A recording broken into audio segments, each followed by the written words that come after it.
Hey everybody, welcome to Tea and Chocolate, and my name is Lauren Spaniolo. As a reminder to you all, today my guest is Monika Majnik, and Monika is an entrepreneur in the health and wellness space, and we're going to be speaking about breast implant illness. And I'm really delighted that you've decided to come and share your story with me today. And Thank you. I'm just really excited to speak to you. You've got great energy, and yeah. Thank you, Lauren. Thank you so I'm so much. happy to finally meet you in person, Yeah, in person here. And exactly.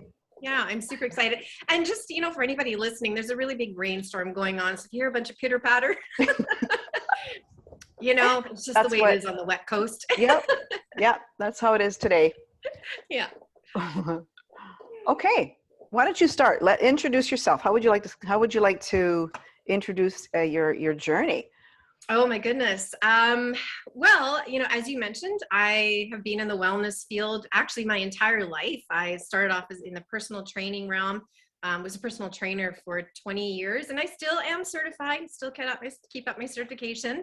Mm-hmm. And I've always been in wellness. So I work with women on anti-aging, supplementation, that kind of thing, and also life coaching. And a really big a passion of mine, of course, is breast implant illness, because I had it.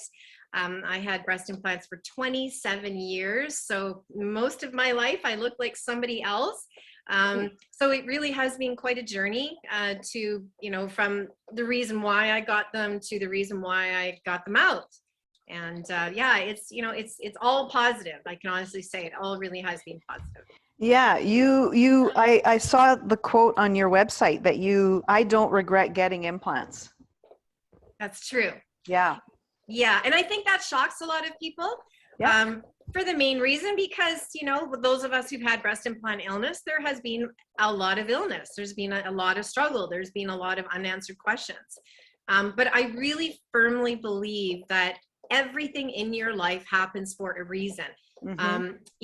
I believe that every decision that we make, we were made to go down that path. It was intended for us. And, right. If I hadn't have gone through all of that, then I wouldn't be here talking to you, and I wouldn't be able to help the women that I've been able to help.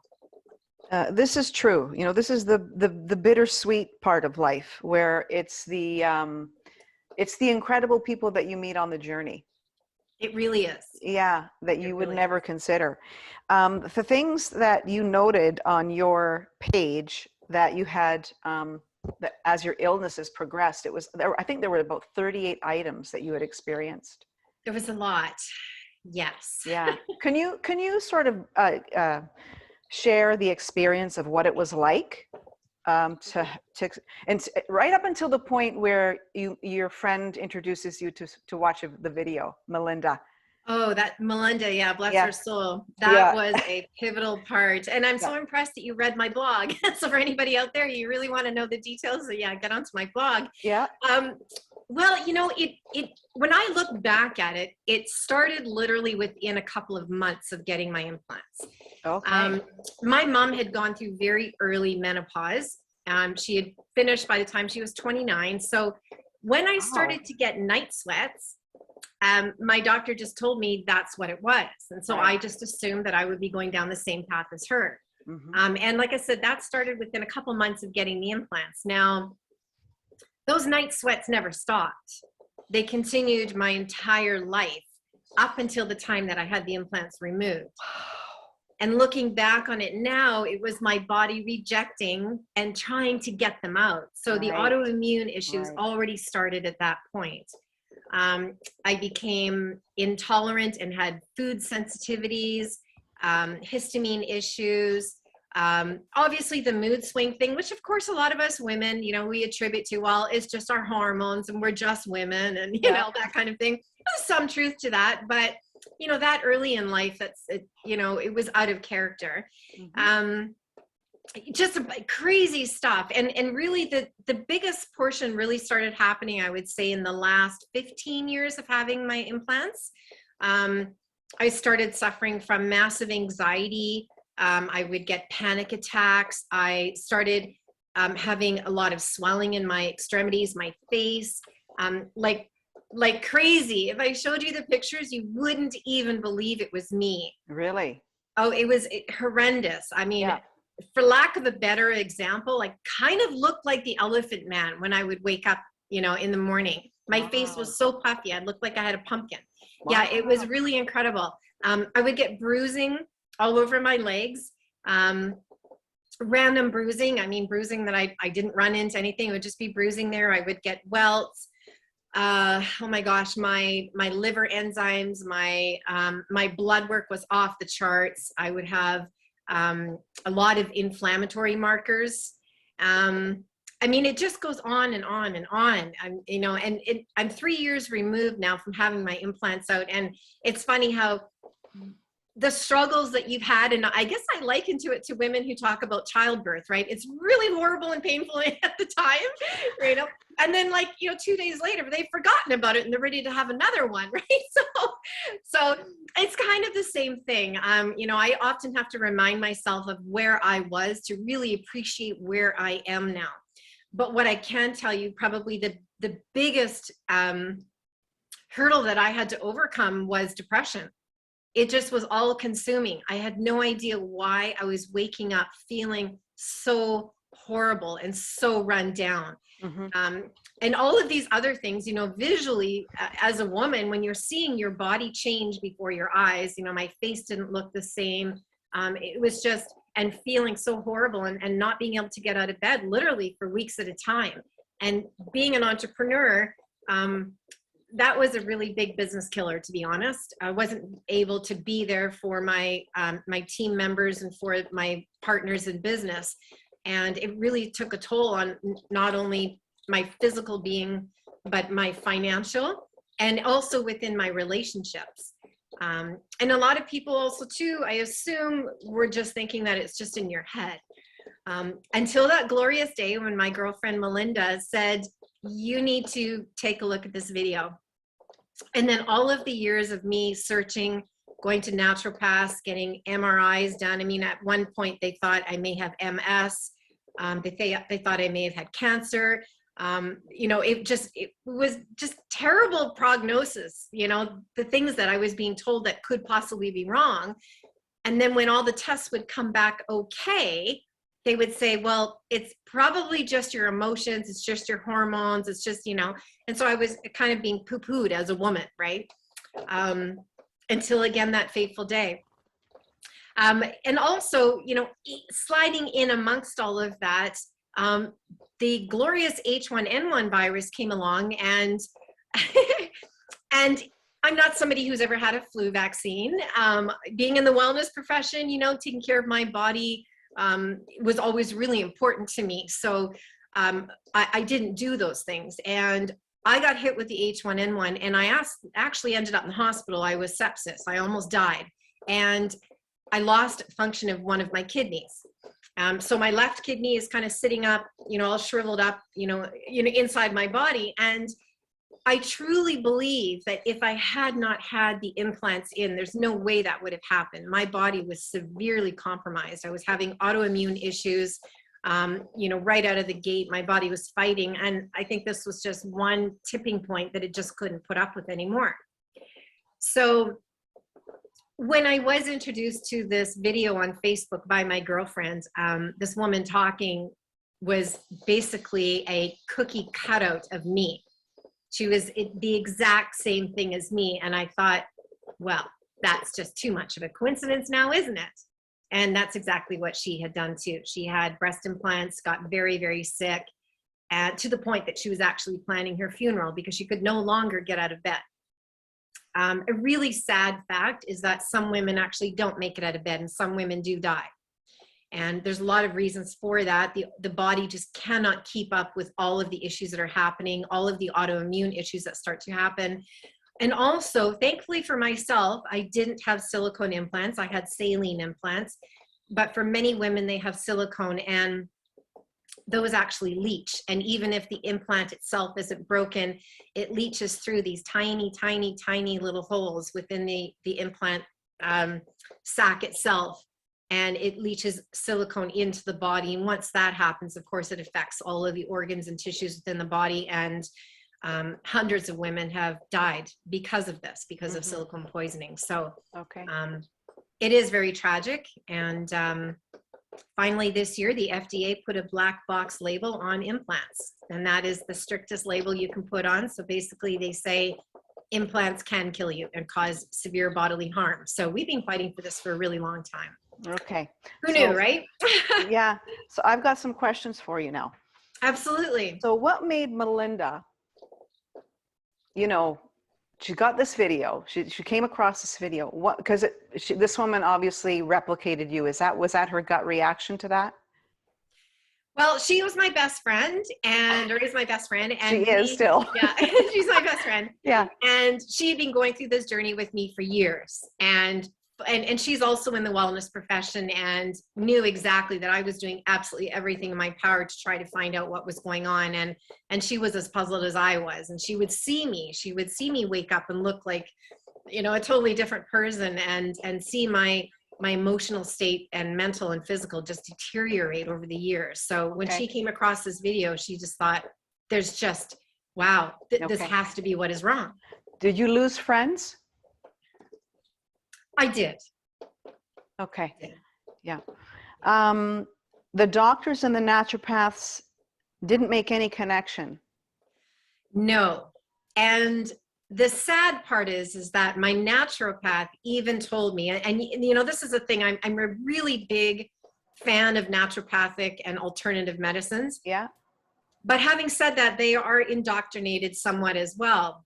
Because my naturopath said, well, I would hate for that not to be the reason and you to get your breast implants out. And he never once said, wow, well, you have a couple balloons shoved inside your body. There might be a chance that your body's trying to get rid of these, right? So no, he never made the connection, and in fact tried to discourage me from getting my implants out. So he luckily for me, I'm you. a little, that I would have these implants out and regret it and all of that. So luckily I'm stubborn, and I think for myself. Yeah. Yeah. So here's another interesting point. Now, you said the FDA has put a black box on these things, on the implants. Okay. So, as you know, in the whole breast cancer world, they'll give you like this is your healing formula from start to finish. And and your alternative could be a double mastectomy or a single mastectomy, and if you want to implant. And there's absolutely no mention that there's a black box on an implant. Like nada. And so, and from a plastic surgeon. And that in itself is absolutely, I think it's alarming. I think it's irresponsible. That's just my humble opinion. But is that black box on both saline and silicone? Yes. It is. Because it's the actual implant bag itself. I see. So it's a double whammy if you have silicone inside the bag itself, but the bag itself is made of a tougher silicone. Yes. Okay. Right? This is what okay. Yeah. Okay. And I just want to add a little bit about that. The real tragedy in all of this is that women who unfortunately who've had mastectomies, they are encouraged or given the option to get implants, and they don't realize now that this actually can set them up for a very rare, but is becoming more common, cancer that you can only get if you have implants. It's called, I can't even, it's a whole bunch of letters, biocell, something. Yeah. It's very tragic because these women who have gone through, hell, having removed part of their bodies, and now they get implants, and then they find out that they now have another cancer that you can only get if you have breast implants. And of course, this was never told to anybody either. No. And also, the plastic surgeons, let's face it, this is how they make money, by putting implants into women. Yeah. And it's a very lucrative business. Very. The bags themselves probably cost $500, but they're making $15,000 after every surgery. Yeah. What do you think the percentage is of women who get implants, like in terms of that don't respond well to them? I know that I've got a figure here, but this is an American figure. This is the National Center for Health Research. reported that by 2018, there were more than 50,000 women reporting range of symptoms. That's a lot. That number is very low. Is that it? number is very low. 50,000 is very low? Oh, it's so low. Yeah, there's hundreds of thousands of us. Hundreds of thousands. Christ. Yeah. Really? And again, it's, you know, and unfortunately, like all things medical, they're underreported. Yeah. But there's a huge, you know, Okay. Facebook group. I am not on it anymore. I got off of it, but at the time when I was looking into breast implant illness, and that was I guess it would have been, 4 years ago. Well, no, 3 years ago, because I only found out about a couple months before I had my implants out.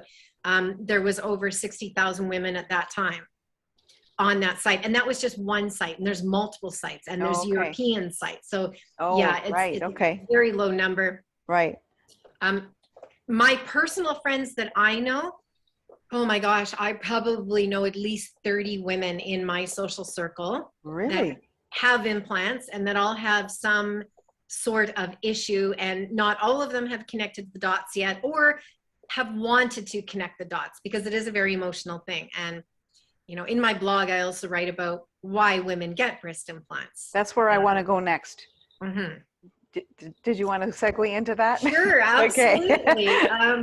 You know, I think at least for myself and every woman that I know of, we get it because we feel insecure about our bodies, and that's the bottom line. And you know, you can add in society, movies, magazines, advertisements, you know, fashion, all of that just compounds it. Yeah. But from the moment I became a teenager, you know, boobs were all the thing. And, you know, it was kind of everywhere you saw boobs, right? You know, it was my whole goal to fit into my neighbor's bikini that she gave me. And, you know, to fill out that triangle bathing suit top. So it just becomes one of those things that when you see all the women around you developing and it's in your face constantly, you become very insecure about it. So that's the bottom line. Women get it because we are insecure about our bodies. And the unfortunate part is that those of us who got them because we feel insecure about our bodies, and it doesn't matter if you've had children and your boobs don't look the same way they are, it still is the same reason, right? You still feel insecure about how your body has changed. Yeah. And it's completely understandable. So I absolutely don't diminish a woman's feelings around that. Yeah. But there is a really big problem in society that we're not empowering women enough to love their bodies exactly how they are. You know, it's unfortunate because the boob does not make the woman. The heart and the mind make the woman. Just like if you're a size 2 or a size 12, it doesn't make you any better or any less. If you have gray hair or not gray hair, and I talk about this on my blog, you know, there's a lot of things that I will not change, but dyeing my hair is one that I'm still going to do. I haven't evolved enough to say I love my gray hair. That is not going to happen. Let's just be clear. I am still affected by society. But that just goes to show you how deep it is, right? You know, it's a lot of things that women have to, you know, the makeup and the hair and the clothing and the body image. So it's a sad state, but you know, we really need to empower women to love themselves, at least to the point that they're not going to start to alter their bodies to hopefully be perceived as more beautiful and sexy in their eyes and other people's eyes. Mm-hmm. You know, I had a woman that I had gone to school with, it was a couple years ago, and I went back to my hometown and I was in the gym, and she came up to me, she says, oh, I watched your journey and stuff. And then she said some words that landed really, really hard. And I kind of had to stop and pick myself up a bit and reprogram and, you know, get back to my center. But she said, yeah, she goes, you know what, when you got your breast implants, there were so many of us that went, oh my God, now she's perfect. Wow. And at the same, you know, so you can take that two ways. It's like, oh yes, thanks. But the reality is that she was saying that I wasn't perfect before. So that really hit me hard. And, you know, and at the time I was 50 years old, and I was like, wow, you know, you were 50 at that point? It was 50 when I heard that. Okay. Yeah. So I'd had my implants taken out at that time. Right. And, yeah, so that was hard to hear. right? But, you know, that's where self-work comes in, and self-development and self-love. And Yeah, I sometimes I think about how we women contribute to the lack of self-worth, the lack of self-dignity and respect. absolutely. And I think that it really is up to us if we really want to, move that needle. It really depends on what you think of a Victoria's Secret fashion show. You can look at it as an empowerment piece where, women are working out and they're, and that. And you can also look at it as objectifying. It's a double-edged sword, right? It is. Because and how do you find the middle ground, and how do you find the middle ground for yourself? Well, and that is exactly right. I completely agree with you. I completely agree with you. Yeah. Yeah. I think the problem is, using the Victoria's Secret example. I know that, no, well, is that they're both based on physical appearance. Yes. Right. Yeah. And I think that in our visually stimulated society, that is part of the problem, that we're not actually focusing on the real things that matter. Mm-hmm. So it's really great to be looking, all, ripped and hard body in a six pack and all that kind of stuff. I mean, I like to look fit for sure, but when it comes down to it, the most important thing is being healthy. Mm-hmm. And you can see, I grew up in the 80s, and, I can definitely see a, 80s girl, bigger hair, a lot more makeup. Yeah, I understand. Right? Yep. But having said that, so growing up in the 80s, I could definitely see the transition from the internet, to, having cell phones and women just becoming more and more insecure. Right. I really envy the generation that didn't have to grow up with all of this. And I know that it's always been there throughout history. Yeah. Women have always, they've bound their feet and worn corsets and all of that, and put, stuff on their face to make it, get eaten away and die, and all of these things, right? But I think it's just that much worse now, because we are really being affected in so many areas of our life. And, it's just compounding. All of those things of the past are still there, and we're just adding to it. And while you can be around your friends and not know what is the perceived idea of beauty in the world, if we don't have the internet and cell phones, now you can't get away from it. So if you go to the beach with all your friends and they're all wearing G-strings and push-up bras and stuff, it's, we saw that before we got to the beach, because it was on, our Facebook or our Instagram and all of that. So you feel like you need to be a part of it. Otherwise, you're not going to be perceived as sexy on the beach or whatever. So there's all this, there's all this pressure before we even interact with society. In our own homes, we're feeling pressure before we go out that door to be or look a certain way. That is actually an excellent point that you've just made about being like in our homes. We're already feeling a certain something before we walk out the door. That is, it's so imperative. It is. It's an excellent point. Yeah. What's interesting is that, our breasts are obviously the givers of milk for our children, like that whole, and giving and receiving, it's our heart, chakra. Yeah. And I find that, we've kind of, I guess, I don't want to say the word dismantle, but we're like shaking it up there a little bit. So I'm wondering, when you got them, and then obviously when you talk a little bit about that, about giving and receiving and forgiveness. You can do it, girl. Okay.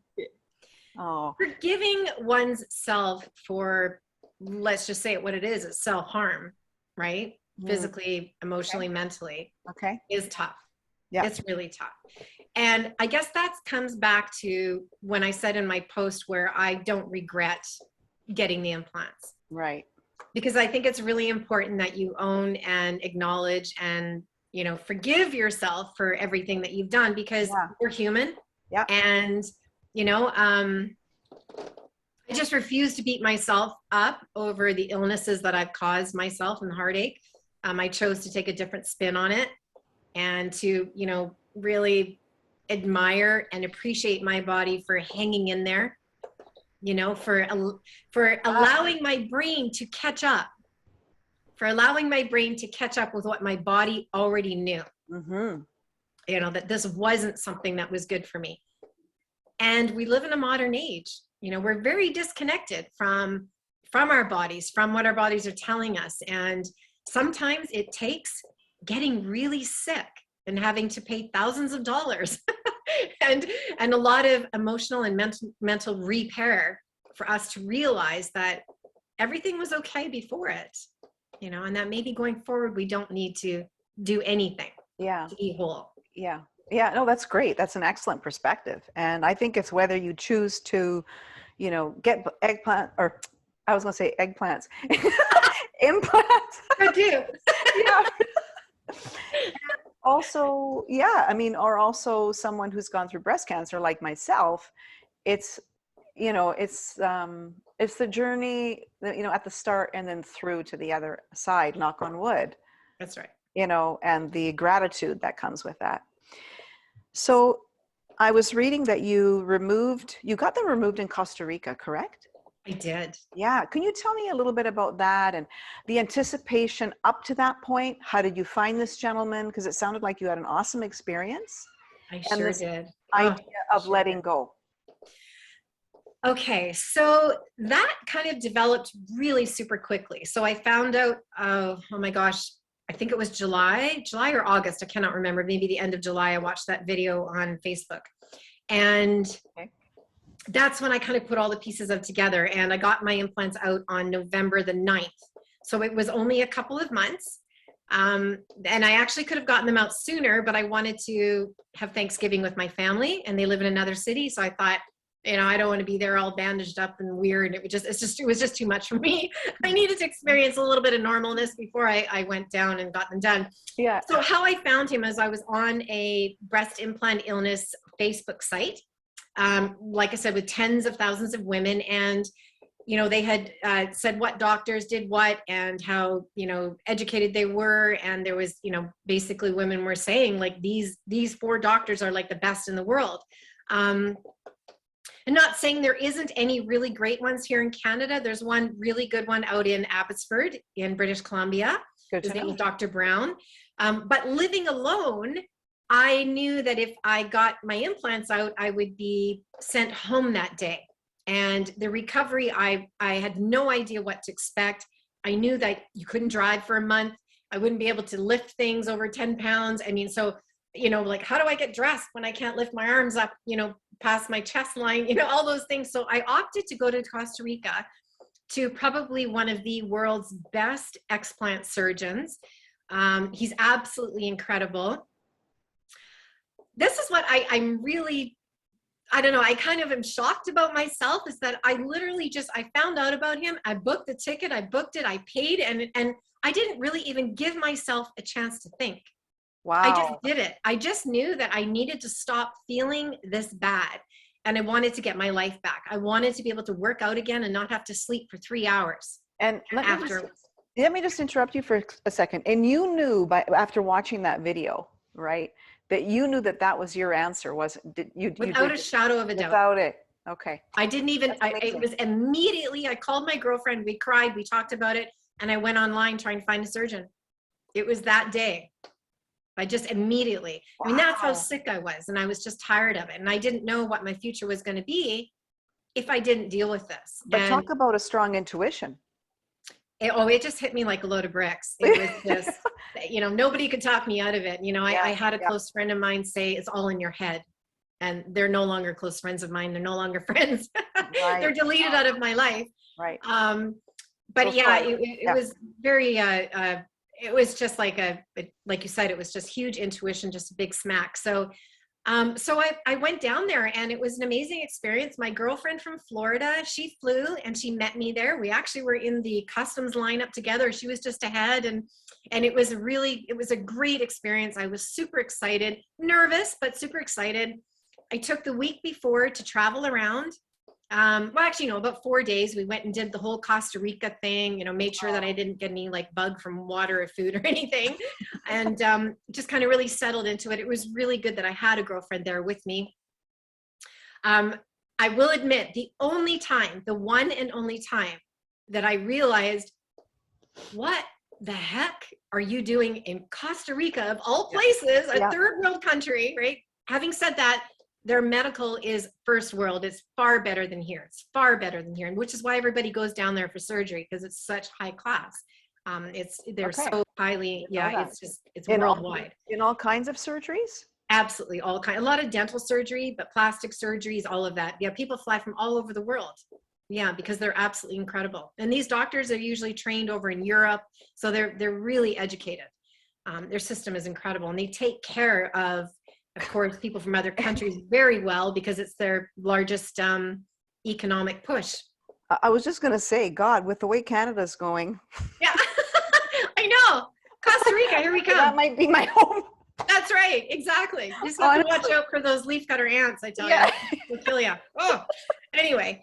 So the moment I had of like, you know, awakening and realization, like, what am I doing here?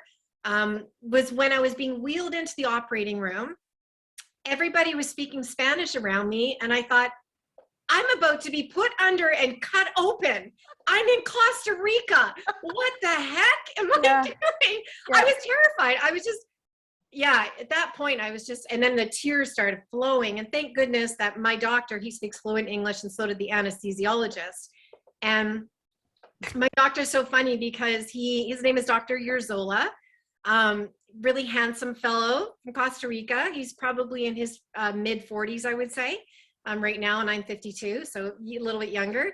But he had some modern, like AC/DC or something playing in the operating room. Oh, perfect. Right? So I wheeled in, and I was just like, okay, I'm feeling okay. And you know, and then the anesthesiologist, he's like, it's gonna be okay, man. You're good. And I was like, okay. And he says, are you gonna continue to cry? And I said, oh, probably. And he says, well, not for long. And then that was it. I don't remember anything. He put me out just like that. Wow. He was probably like, okay, she needs to stop crying now. Oh my, I love that piece of the story. That's fantastic. Yeah, it was really good. That's wonderful. Yeah. So, you know, what I was thinking about is a couple of things. There's this whole transgender movement, and I'm thinking like let's just hold up here for a minute. Thinking, are they not being informed, or are they not considering, you know, all this for, right? Yes. So that they could feel like this woman. Okay. Yeah. And I'm curious about that. Have you heard anything about that, or?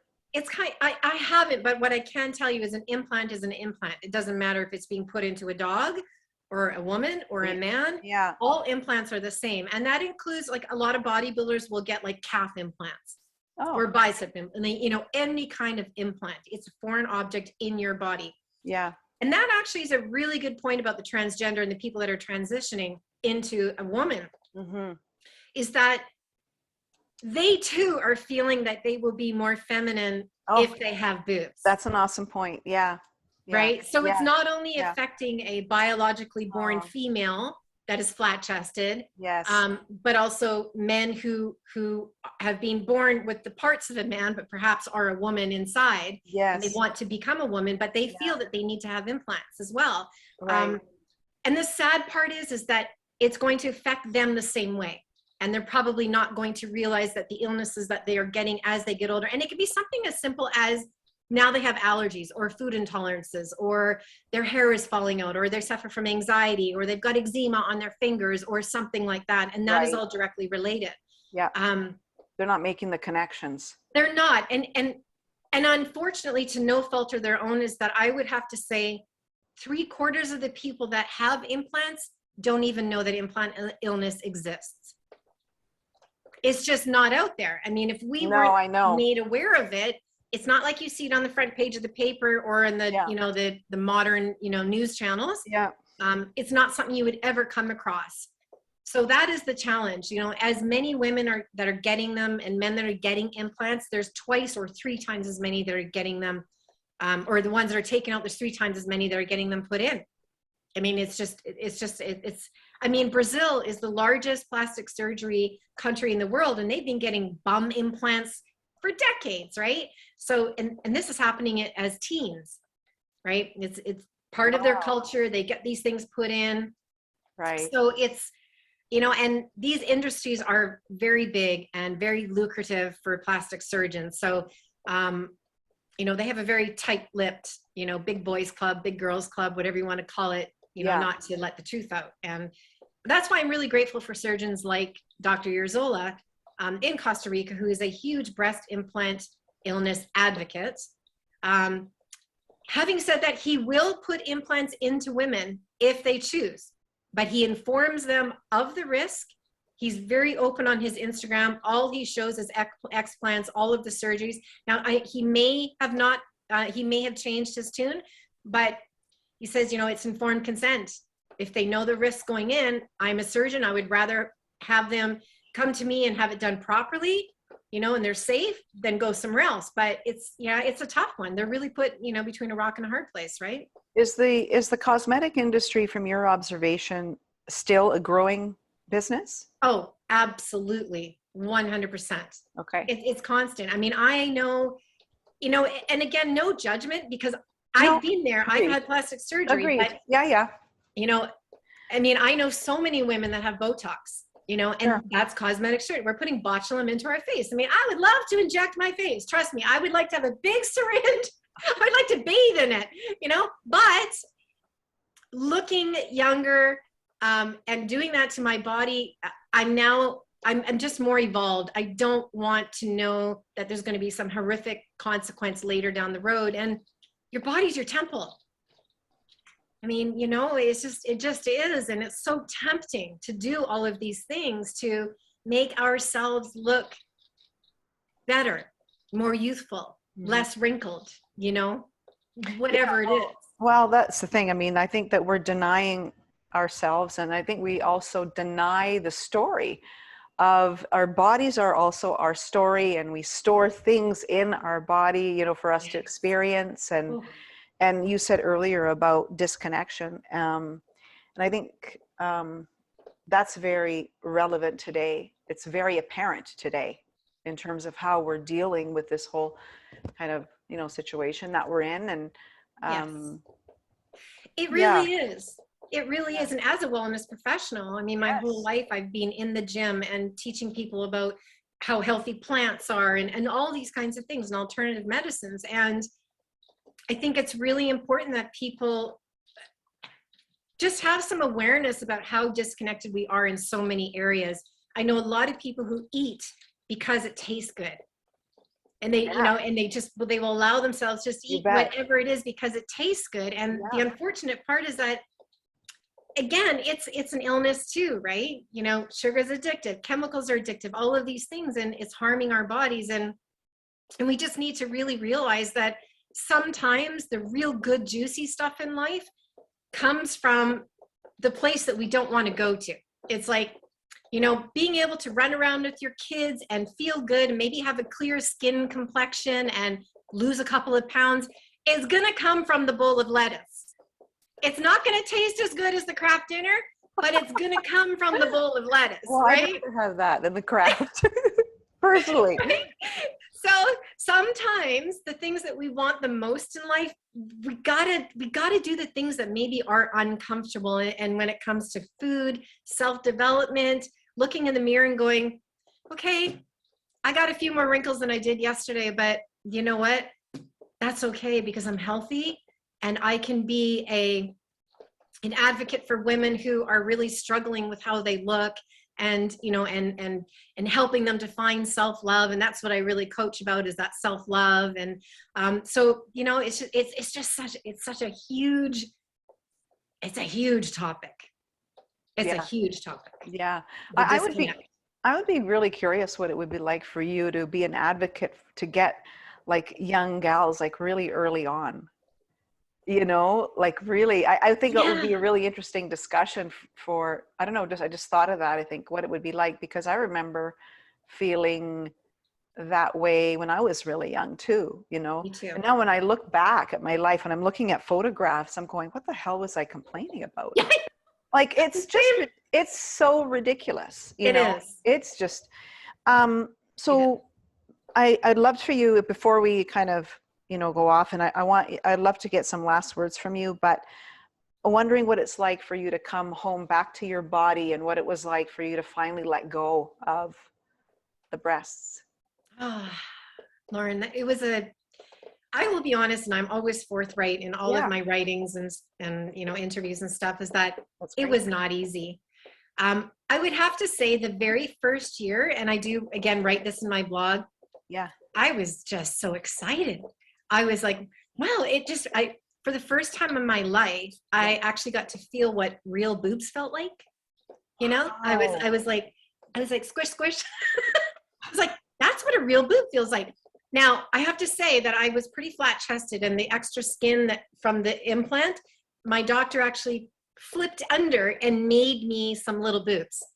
They're little, but they're there. Made me some little boobs, right? That's So incredible. yeah, you know, I can't even fit into a bra because they don't make them that small, but they're there, right?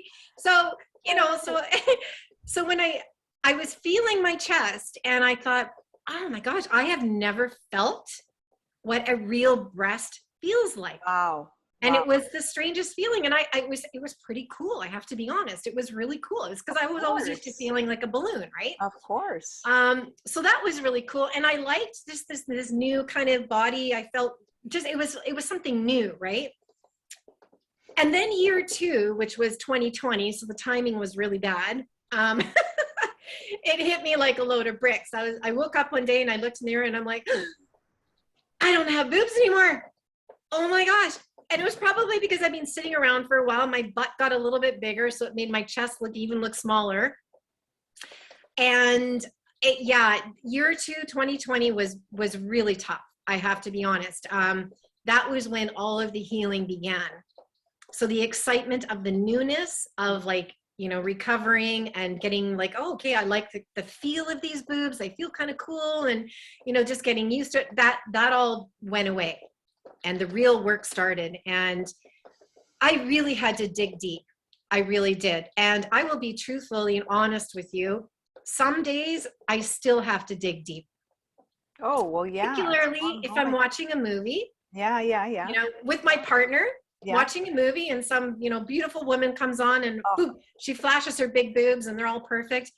I get a little stab in my gut for sure, you know, and that is just unhealed parts of me from the reason why I got them. So back when I was a teenager.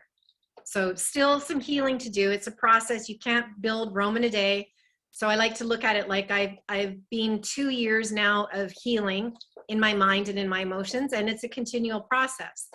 You know, on average, my day-to-day life, I feel pretty good. Feel pretty good about myself and my body. And but again, this is something too, back to that whole acceptance and our perception of what perfect is. I know in my mind that if I gain weight, that it's going to affect me psychologically, because my boobs are going to look smaller than they are, right? And your bum gets bigger, you boost it. So I still have that insecurity within me. And so it kind of keeps me on top of my fitness, but it's good that I'm on top of my fitness for the health aspect. But I also recognize that a little bit of weight gain doesn't make me any less beautiful as I am with small boobs. And that's still a challenge for me. It's still a challenge. So it's a work in progress. But I really believe that if you don't have challenges, then you can't teach and help other people with them, because in the process of helping other people, you help yourself. Mm-hmm. Yeah, you pay it forward from your own experience, I guess. You really do. You know, well, I think it takes a lot of guts. It does. It takes a lot of courage to sit here and just, you know, sit with me and talk about, you know, your experience, and your transparency, letting go of, you know, the breasts. And I really appreciate you, you know, coming on the program today to share your story, really. And I mean, I think that you're talking about how you still, I mean, we're all in that experience, like of still trying to unpack something, you know, about ourselves, you know, and I can say the same for me too, right? It's not about, I guess, maybe getting anywhere, you know, even our society constantly tells us that you got to get somewhere, Yeah, that's right. you Yeah, know? that's right. Yeah. You'll So, be happy when. well, yeah, yeah, that's a huge one. Yeah. Mhm. Yeah. Yeah, it really is. Well, Monika's website is monikadiane.com. And on there, you'll find the breast implant stories, but much more. Yes. Yes, I much talk more. about all sorts of things. Dating Yes. in the 50s, you know. Yeah. You know, if you want to learn about, you know, more about health and wellness, and she's, you know, she provides coaching and much more from what I understand from what I got out of your site. Yes, I absolutely do. Yeah, Yes. anti-aging is a really big thing for me right now. Hmm. And not from a cosmetic standpoint, but I believe that, you know, certain supplementation can absolutely help us to age more gracefully. Yeah. And I think that is a far better alternative than injecting and clipping and cutting and you know, all that stuff that Yeah. women tend to fall into, right? So Right. that's really where my focus is and I, you know, I think I'm a walking example of it. I like to feel I am anyway, that, you know, when you take care of your body, and it does include supplementation, and I'm a really big proponent of collagen. I think that's just kind of like the wonder drug of the natural world. It's really, really good for anti-aging and all So that. that's what I hear. It really is, yeah. So no, I really appreciate, you know, being on this program. Thank you so much. And I hope that there's some women out there that are going to benefit from my experience. And that really is my end goal. I can help some women either to not go down the plastic surgery or road. And if they have and they're not feeling well, then maybe this will give them something to think about. And if anybody needs help, you know, just reach out. I'm here. Well, Definitely. thank you for that. Yeah, you're welcome. Thank you. All right, everybody. This was an awesome conversation, in my opinion. It was wonderful. Thank you so much. And I appreciate you joining me today. And like Monika said, if you know of someone who's considering even getting breast implants or, you know, or explanting on the other side, hope this discussion will be really helpful. All right. Have a really good day and take good care of yourselves. Thanks for joining.